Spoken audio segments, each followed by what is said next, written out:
On this episode, we look at crosswalk flags in Kirkland, Washington. Then we talk with Seattle's Ped Bike Coordinator. Feet First advocates for pedestrians in Seattle. We find out if pedestrians pay their own way. We drop in on the annual meeting of the American Planning Association. A wheelchair user can't push pedestrian buttons. Vancouver, British Columbia has a popular Greenways program.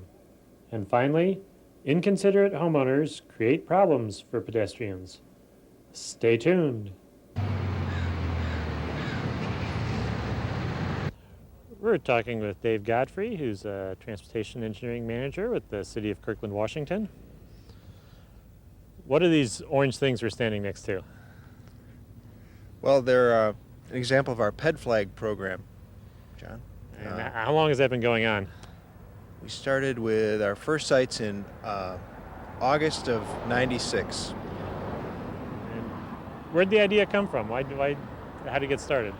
Well, one of our citizens came up with it as something she had seen in Japan and thought maybe it'd be something we could use here. So how does the PED flag work? Well, a pedestrian comes along, takes a flag from the holder, stops traffic, moves their baby carriage out into the traffic, goes to the other side, and puts the holder back in the slot on the other side. And so the idea behind the flags are that it's a way of capturing the attention of the driver? Is that? Yeah, it's just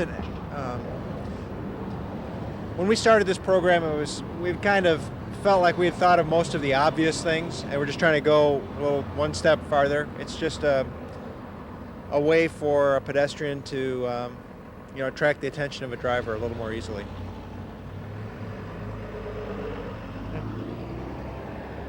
What sort of difficulties have you had in implementing the program? I mean, it seems pretty basic, straightforward. Have there been any problems? Well, we had a few little design changes to the flag holders, and initially we lost quite a few flags to theft. And it took a little bit of time for people to kind of understand exactly what was going on, how to use the flags, and that they were really there, and so on. But in general, it's been a relatively simple program that's had a few problems.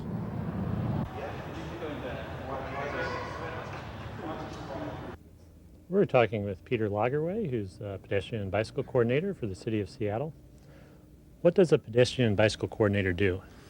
Boy, that's a tough question. A lot. I have about 6 people working for me. And so half of our program is in bicycling, half is in walking pedestrian area. And we build and maintain the facilities where people walk and where people bicycle. So sometimes that means our own crew's doing some of the small improvements, and then of course big capital projects we bid out to private contractors. And of course to do that, you do everything from negotiate buying railroad rights of way to writing grant proposals to doing design, planning, policy work, but also the detailed design work. We do a lot of the design right on our own computers, and then construction. We're out in the field with the contractors, so a little bit of everything. And half a dozen people on ped and bike issues. Has it always been that big a program? How's it changed over time? Well, when I started here, it was just 1.5 persons, and we were just doing bicycle related stuff, and it's just grown over the years. And a lot of it had to do with ICE-T. In 1991, the new federal legislation, Intermodal Surface Transportation Efficiency Act, came along, and that provided a lot of money for bicycle and pedestrian projects. And with that, our program grew. I think the other thing that changed was the renewed interest on the part of neighborhood groups in pedestrian facilities, particularly. And I think the more you get into neighborhood planning, the more you have citizen involvement, the more you're going to see a shift in terms of money and interest from maybe traditional kinds of projects to more pedestrian, some bike-related projects. How do the neighborhood groups work in the process here in Seattle? Well, every neighborhood group is a little bit different, but most recently we've divided the city up into 35 different neighborhood areas, or excuse me, 37, and 35 of them are in residential areas, 2 of them are in industrial areas. Each one of those neighborhood areas, and their geographic areas, has done their own neighborhood plan. And interesting, 35 of the 35 neighborhood plans in residential areas, the number one priority that's been identified as something that needs more resources, more attention, is pedestrian infrastructure. And that means sidewalks, sidewalk replacement, getting people across the street, signalization, fixing sidewalks, street furniture, lighting, trees, that kind of thing. And then also bicycling is mentioned frequently. So very, very interesting outcome when you start doing neighborhood planning. And how does that neighborhood planning then get translated into things actually getting done? Well, that's not a straight line process, as you can imagine. Certainly what I do is I go through each one of those 37 neighborhood plans and put a little check mark by anything related to bicycling and walking. And I tabulate them, put them together, and then bring it to the decision makers and say, look, this is what the citizens want, this is what the neighborhood groups want. I've got a list here, I can do it, these are good ideas, and I need the funding. And then I use that to get both local money, but also to back up my grant applications, because when you apply for both federal and state money, usually there's points in there scored as, what's the neighborhood support for this? So if I can show that through a neighborhood planning process, there's a lot of support for this particular project, then it helps me score better and get the money. So I use it very, very directly as a fundraiser, as a way to get resources. And you've got little projects that can be done quickly, bigger projects that take a long time. Are there different processes for each of those? Yeah, there are. And I think it's real important to be very aware of the fact that there are very short-term, sort of medium-term, and long-term projects. It's real important for momentum to always be putting some product on the street. And that's why you want to be doing some of those short-term things like filling potholes or putting in wheelchair ramps or putting in a bike route sign or putting in a bike rack. Those immediate kind of things where people call in, it gets on the street, it really creates momentum. It also creates a sense that this is a program that gets things done. If you give this program money, they'll spend it, they'll do it. And that's very, very important. It's also important, though, of course, to build the bigger projects, the big capital projects. And it's not uncommon for it to take, say, even 6 years for an idea, where at first it's just an idea. Somebody comes up with it, then it gets into a plan, and then you develop support for it, you get funding for it, you design it, you bid it out, you build it. It takes a while, and that's quite a while. Those projects are very important, too, because we do need the big capital projects. For example, Rails to Trails project, or maybe a big redo of a street with sidewalks and things. But I guess the point is, don't rely just on those projects. You need to do those, and you need to do the short ones also.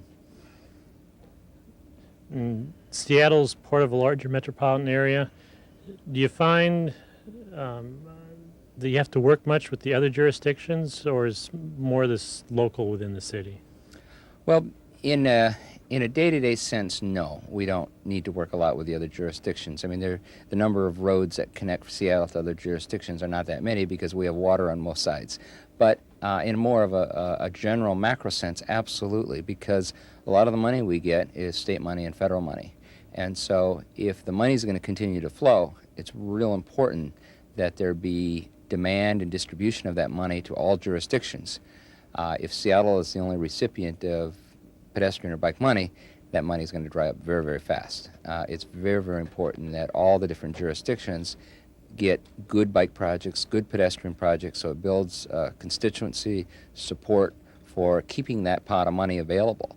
And if that support there is across the board, outside of not only Seattle, but also outside the Puget Sound area statewide, then those programs continue. So one of the things that I do is certainly at the state level to really push for distribution systems that make sure that for example, federal ICE-T and now T21 money is available and funds good projects all over the state of Washington. So in that sense, yeah, it's very important that we all be in this together. 10 years from now, are things going to be more of the same, or do you see more changes in the future?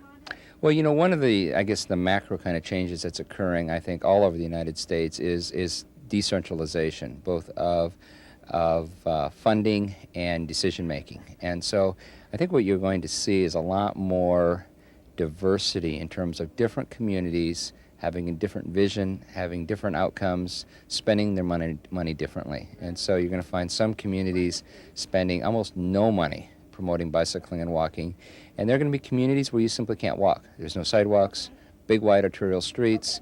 You simply have to get in a motor vehicle to go anywhere. And then there's going to be communities on the other extreme where they put a lot of money into bicycling and walking. For example, in Seattle, it's been city policy already since 1984 not to increase capacity for single occupancy vehicles. So if you start with that premise, it opens up a whole new world. And so I think in Seattle, things are going to get much, much better for bicycling, walking. Also, I should mention transit. We have light rail coming in, and so I'm very optimistic there. And then there'll be communities in the middle. They'll do some, but not a lot. So I think what you're going to get is a lot of really variation, community. And it isn't just between different states. It's going to be different communities within Puget Sound area, for example. So, and then why are some communities going to be different than others? It's a tough one. I think a lot of it has to do with the level of citizen involvement, citizen support. It also has to do with just individuals. You can have all the right programs, all the right policies in place, but if you don't have the right people, it still doesn't happen. It always takes people to make it happen. And one of the things I think we're fortunate in Seattle here is we have just a lot of good people in the right places at the right time making things happen.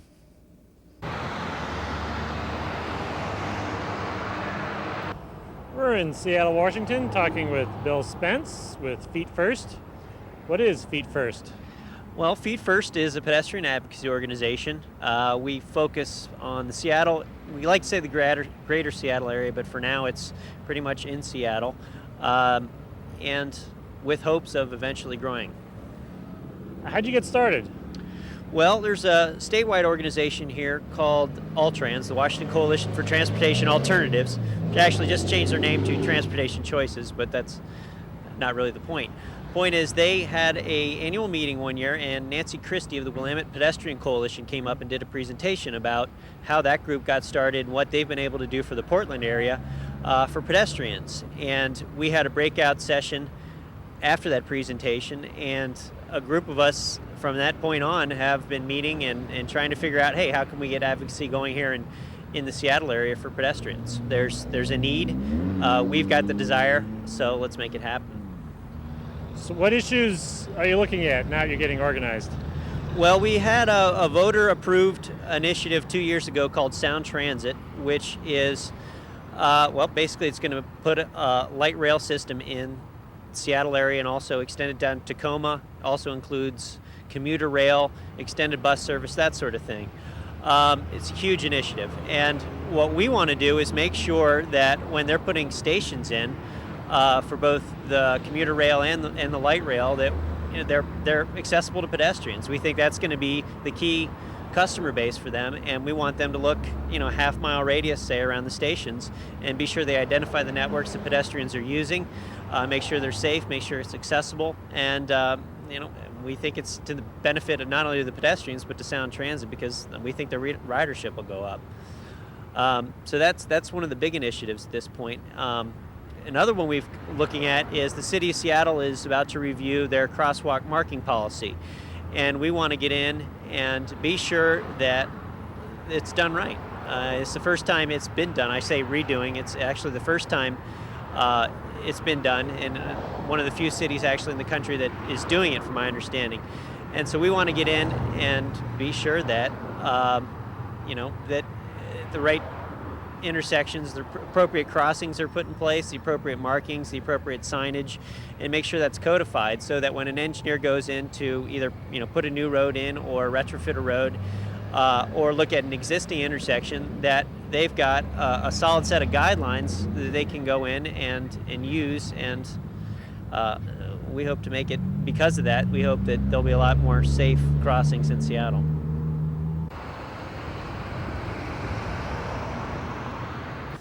We're in Victoria, British Columbia, talking with Todd Littman, who's director of the Victoria Transport Policy Institute. What is the Institute? The Victoria Transport Policy Institute is an independent research organization that's dedicated to innovative transportation analysis. One piece of analysis you did not too long ago looked at the issue of pedestrians and bicycles and the cost of roads. Do pedestrians pay their own way? Yes, they do. A lot of people assume that because highways are funded through dedicated fuel taxes, that automobile users pay for the roads. Well, actually, local roads are almost entirely funded through local taxes, that is, property taxes and sales taxes that everybody pays regardless of how they travel. As a result, people who drive more than average tend to be subsidized by people who drive less than average, such as people that are primarily pedestrians and cyclists. How much money is spent on local roads? Well, the average, according to our research, the average household contributes about $200 to $500 a year in local taxes that are spent on local roads. And so that works out to be several cents per mile driven by a car or ridden by a bicycle or traveled by a pedestrian. So in essence, it's not the cars subsidizing the pedestrians, but the pedestrians subsidizing the cars. Right. Pedestrians and cyclists impose far lower costs in terms of roadway costs, what it costs to accommodate a bicyclist or a pedestrian. And they travel a lot less during the course of a year. And so when you look at how much people contribute in taxes and how much roadway costs they impose, it's the pedestrians that are paying far more than their fair share, and people that drive excessively who are paying less, who are contributing less in taxes than the costs they impose. We're going to focus on that platform. The question really is whether that issue can... We're in Seattle talking with Michael DeVolio, who's president of the Washington State Chapter of the American Planning Association. What is the APA? The American Planning Association is an organization of some 30,000 citizen and professional planners who work with cities and counties and in the private sector working to improve the quality of life in America's communities. You've had something big going on this week. What's been happening? Yes, we have. Today is the final day of our National Planning Conference, where we have about 6,000 planners from around the country who are here to meet each other, to learn from each other, and to get a sense of the state of the art in the field. What is it a planner does on a day-to-day basis? What you know, on go to work with your parents' day? What do you see? That's a hard question to answer because there are so many things that planners do. The majority of our membership works in the public sector, working for cities or counties or special purpose districts such as school district or port districts. Many of us work in the private sector, in consulting firms or with engineering firms or law firms. Planners basically help decision makers try to make good decisions. There's been a lot of talk in recent years about walkable communities. What role would planners play in creating walkable communities? Planners play a pretty important role in that respect. We do a lot of work in terms of developing long-range solutions dealing with a more global aspect of transportation that would include not just motorized transportation but non-motorized transportation as well. We try to make sure that when a new road is built, for example, that we look at the impacts of that action and make sure that there's enough space there to accommodate all kinds of transportation, such as cycling, such as pedestrians, and lastly, motorized vehicles as well. Why don't you start out and we can hear from Mary, Lucy again, and then move on. We're in Seattle talking with Jeff Soul, who's policy director for the American Planning Association. What are the big issues you're looking at now? Well, it's basically two things. One is that T21, which provided the funding from the federal government for transportation planning last year, now has to be implemented in communities all across America. And planners are working to ensure that pedestrians, bikes, historic preservation, scenic easements, all the different aspects of transportation are incorporated at the local and state levels. And the second thing is that we're working very hard to make sure that open space conservation legislation, as well as historic preservation legislation, provides resources for communities to provide open space while enhancing existing communities, strengthening existing communities. What are some of the aspects of T21, Transportation Efficiency Act, that have to be kept an eye on, so to speak? Well, every state, historically, the states have been interested in highway funding. And so over the last 6 to 8 years, they've been more interested in providing livability and looking at livability issues. But we have to, as planners, constantly maintain a balance between the needs of the automobile, the needs of the community. So those are things that we're always looking out for, always trying to make sure that we're building walkable communities, building communities where the automobile is a servant rather than the master. And what sort of assistance can you give your members to help them in this? Well, we provide policy guides to the chapters to work with their state departments of transportation. We provide lots of research and publications through our research office in Chicago. So there's technical information, and then there's also what I would consider legislative or advocacy kinds of information to help them at the political level to make sure that it's a balanced approach. If people wanted to find out more about the APA, do you have a website? Yeah, we do actually, and it's www.planning.org. There's lots of good information to find out about making livable communities.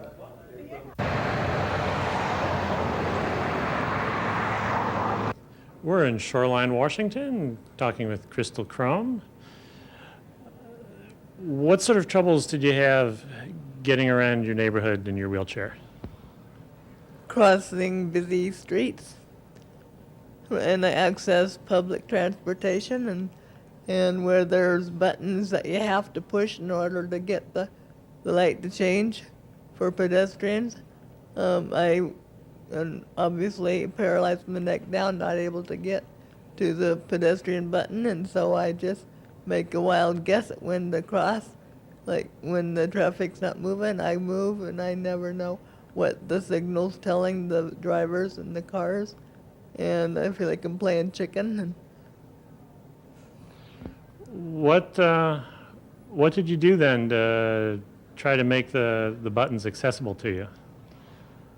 I looked up in the yellow pages a number to call and got an address to the Civil Rights and Compliance, and I wrote a letter, and 2 years later, after a lot of research and bureaucracy and development, the engineers came up with some wheelchair detectors that they put so far at one intersection and plan to put at another one soon, that they just bury a coil under the curb and mark the curb mark a spot on the sidewalk where I'm to put my chair, and it acts like a magnet and sends a message up to the pedestrian button that changes the light, and so I can independently have the light change. How's that worked for you? Wonderful. I feel more independent. I feel safer. I felt safer earlier jaywalking at where traffic was only going two ways and there was a turn lane in the middle. And now I feel much safer at this one particular intersection.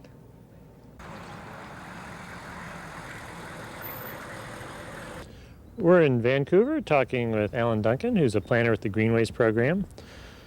What is the Greenways program? The Greenways program is a plan to enhance pedestrian routes across and around the city. There are two components. One is the citywide network, of which there are 14 approved routes, which we're just beginning to build. Some of the existing seaside route, the seawall, are already sections of the Greenways network that are in place.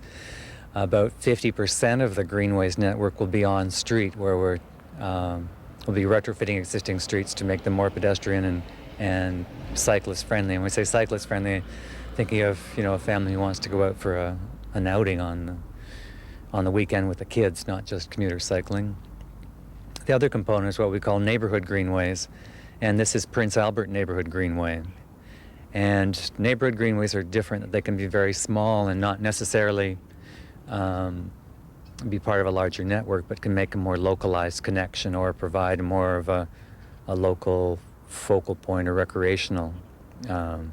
And I think this one's typical, and it was initiated by some residents on this street who were having difficulties with people cutting through. This used to be a lane, a kind of a derelict lane. People were cutting through here because of a larger arterial that just cuts across on a diagonal here. So we closed the lane and turned it into kind of a linear parkette. We tried to combine other programs in its development, like the benches, which were funded through our public art program. And we convinced the church here to put in rain barrels as part of our downspout disconnect program. But what also sets us apart from park is that it's not a park, it's on a city road right-of-way, and it was planted by the community and it's maintained by the community. We come in to fix any big things that need requiring, but basic day-to-day maintenance is handled by the people who live here. How popular has this been? How many of these little small local greenways do you have now? We've built probably a dozen, and we have a number of them in the works. Some of them take a lot longer because of the community involvement. Sometimes because we're often responding to problems that the community has, it takes longer to solve the problem. Some we've created them because the city created the problem. Others, there are other organizations or agencies or historical reasons why they're a bit difficult. So some of them take longer, but we have quite a number in the works right now.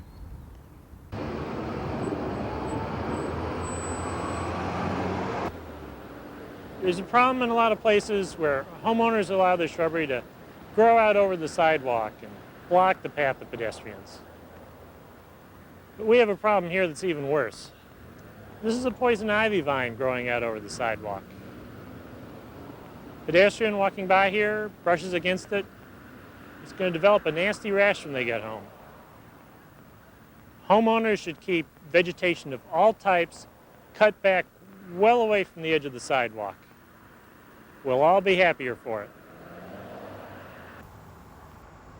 Visit us on the internet at www.pedestrians.org.